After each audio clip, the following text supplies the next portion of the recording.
So let's go ahead and open up the biscuits. The most dreaded part for some of y'all, because you know you scared when you hear that pop, but it's nothing to it. Now these are going to be bite-sized pieces, so you want to cut your dough in half. And then you're going to add your cheese right in the center, okay?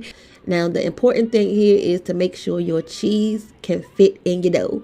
You can't have the garlic bread without the butter and the parsley to make it look pretty and so shiny on the outside. Now you on your own when you go and add your garlic powder. Nobody can tell you how much to add or how little to add. It's pretty much on you and your taste buds. We're going to go ahead and dunk those biscuits right in that garlic butter, and it's going to be so good once they come out the oven.